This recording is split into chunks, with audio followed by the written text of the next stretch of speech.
Here we have a 2005 Jeep Grand Cherokee with 5.7 liter V8. I'm going to be changing the spark plugs today. Take 16, which is using the Copper Plus from Champion. Here's the number. So what you have to do is remove the top shroud, take the oil cap off, which is there, and it pops off, kind of work it out. And then here's the passenger side. Got use a 10mm socket, take those bolts off. There's 4, and let's see, this one has somewhat of a swivel into it. I recommend something like that because the angle won't be perfectly straight. And I'll come back and show you everything removed. So here we go. I got these removed. There's 2 bolts, one there and one up in here, and each one, so 6 bolts all together. You also have these spark plugs. They just pop out, so not a big deal there. And the hard one to get to is in the back on the passenger side, of course. And I had to dig out, I find the right size, but they're swivel, and I got back in there, was able to get it out. The driver's side, as you can tell, is a little more challenging. I've done this before. What I'll be using next to get the spark plugs out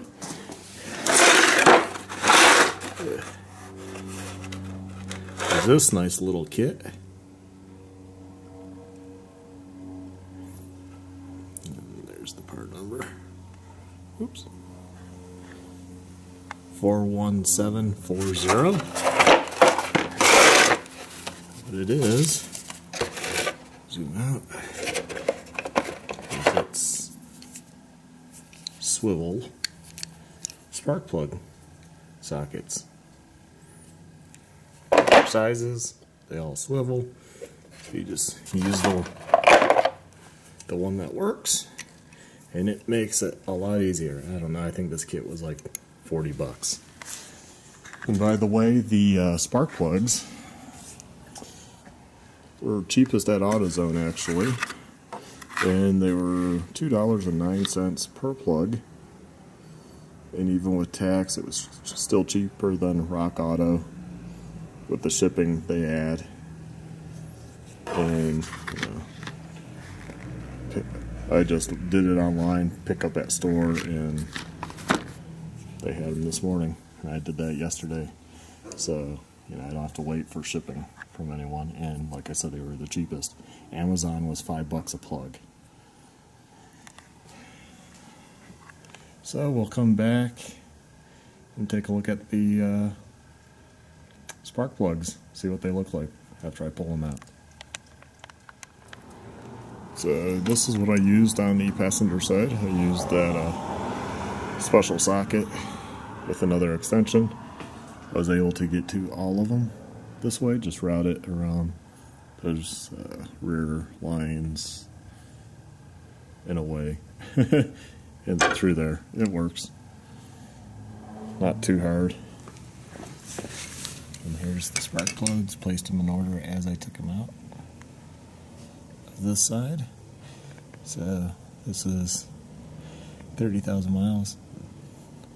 Not too bad, but new ones don't cost that much, so we'll put in the new ones, check the gaps. You can see the rear ones, or I don't know if that'll show up good or not, little red slash white, which usually means a little lean, but all the others look pretty good. This one, the rear ones, these ones had some oil. I don't know what that, if that means anything. but the car has 130,000 miles. This is dielectrical grease that I put on, and I never use anti-seize, so I've never had a spark plug get stuck, so I guess that's your call, but I always change out my spark plugs way before the 100,000 miles, even if my car is new, so your call. I'm simply going to gap the new ones and put them in, and I'll put some dielectrical grease in the connectors. So there we have it. So I got the passenger side spark plugs all put back in. What I will just note to people is obviously bolts. Be careful. You can cross thread them. This one over here, those two start cross threading, but I just had to push firmly and on the connector there while threading the bolt in to make sure. So just be careful, as any with bolts. I could see something like that really messing your day up. And then, so I'm going to go over here to the driver's side. This is the view pretty much. So same procedure. Take out the two bolts on each of those. And as you can see down here, it gets harder. More hoses in the way to flex around.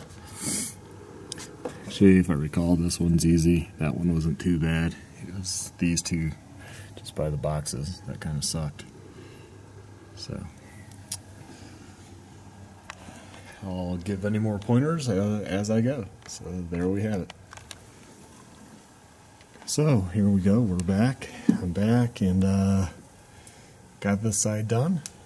So the very front one, which is the hardest on the driver's side, I used the medium swivel head with an extension, and you can just, you go under those vacuum tubes down in, and you can get them out.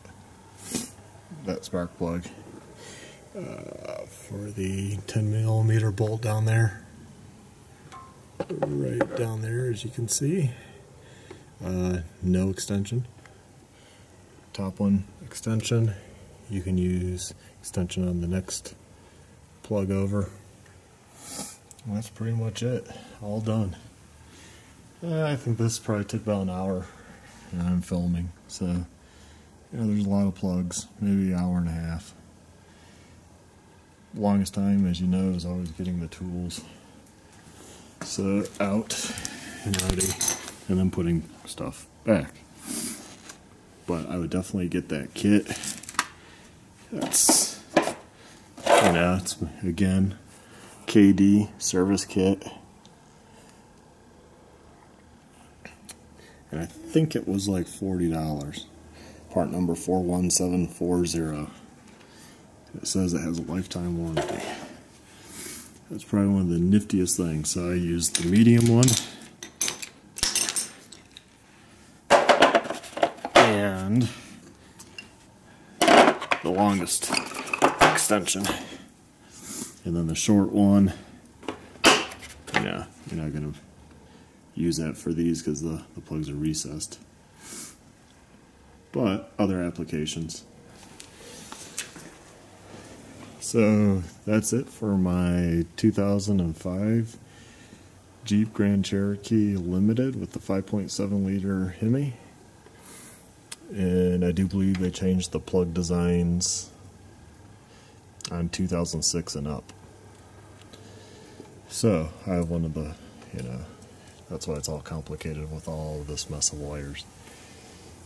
So it's probably easier on the newer ones. And that's it. So hopefully you found this helpful, and check back for other videos regarding Jeep and motorcycles. Thank you.